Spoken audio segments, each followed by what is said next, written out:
everyone, welcome on my YouTube channel English Dose. Today we will see poem number 7, class 10th, Animals, which is written by Walt Whitman.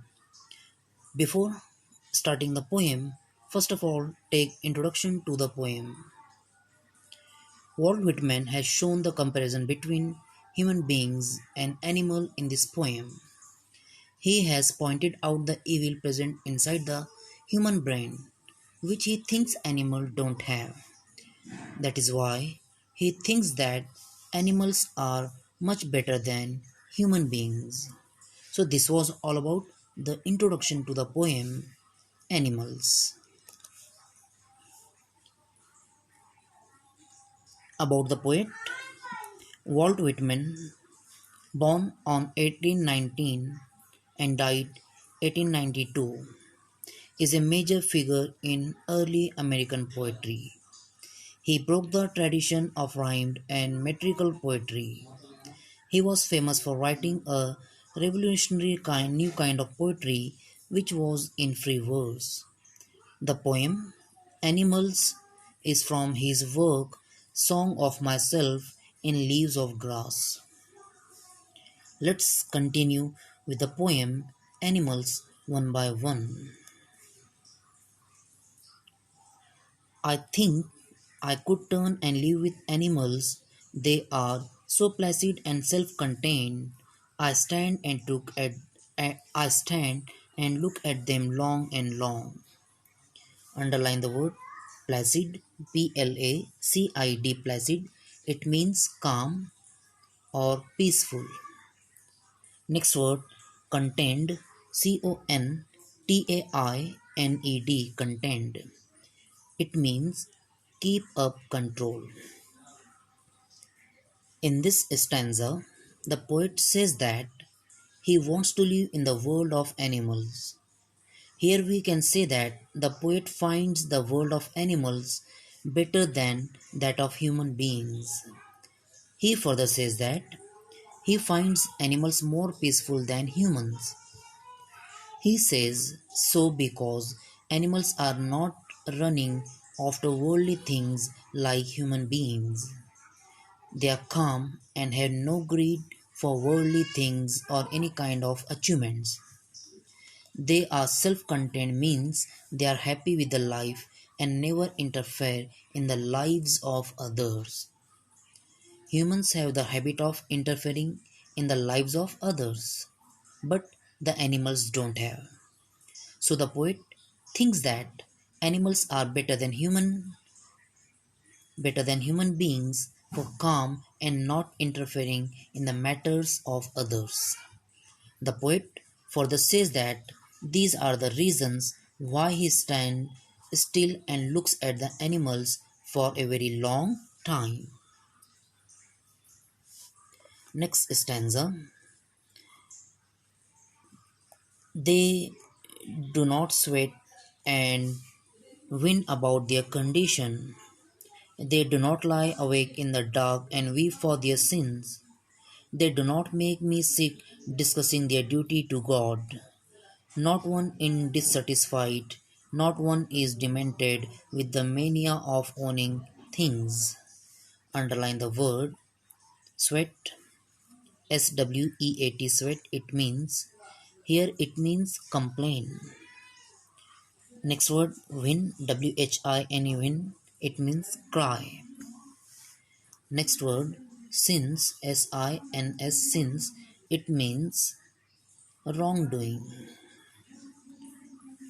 Last word demented, demented, it means mad or disturbed. Here the poet says that unlike humans, animals don't complain of any misery. They never cry out loud like humans do to show what they have lost. They never stay awake in the night crying in repentance for their wrongdoings. This means that animals are different from human beings because they don't show anger or grief in something wrong happens with them. He further says that animals are very truthful because they never boast of their good deeds done in the name of God. He says so because most of the human beings do this. They try to show their good deeds and religiousness to others. They do so in order to gain popularity among their fellows. So, the poet thinks that animals never irritate him by doing such things just to gain some praise from their fellow people. He feels that the animals are not dissatisfied like humans. They stay happy with whatever they have. They never run behind worldly things. They never try to possess things of comfort or luxury. He says that none of them is mad behind owning the worldly things.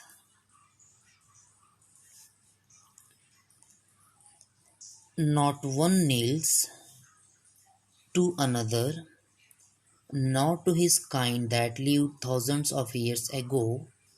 Not one is respectable or unhappy over the whole earth. So they show their relations to me and I accept them. They bring me tokens of myself. They evince them plainly in their possession. Underline the word kneels, Kneels, kneels. It means bow down. Next word evince, Ewince.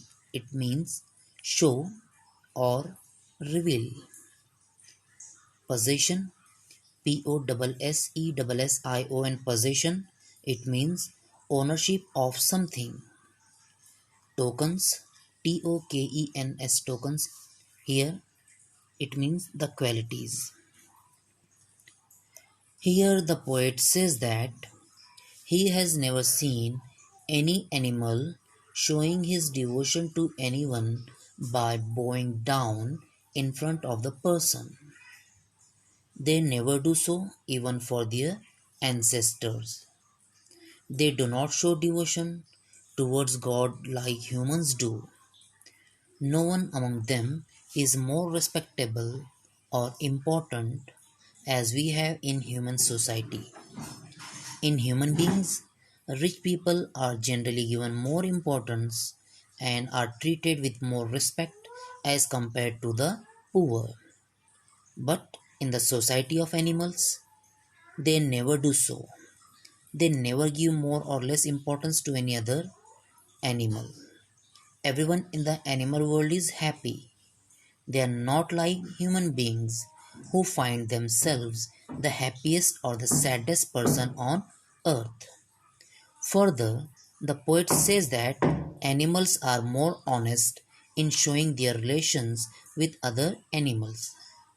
Here, he wants to say that animals use other animals as their food and they never try to hide this. Whereas human beings show that they have nice and friendly relations with others, though the reality is opposite. The poet says that he accepts the fact animals are true toward showing their relation with other animals. I wonder where they get those tokens. Did I pass that way few times ago and negligently drop them? Underline the word negligently, it means carelessly. So, in the last line of the poem, the poet at last introspects himself and says that from where the animals got those good qualities. He further questions himself that where his own good qualities are gone. Did he left them or had carelessly lost them somewhere? The qualities that were found in human beings in the past, like innocence, kindness, truthfulness, are now seen in animals, but not in the human beings. He wonders that humans gave up these qualities and they have been passed on to the animals. So, this was all about the poem Animals. Hope you understood the poem very well. Thank you so much for your kind listening and attention.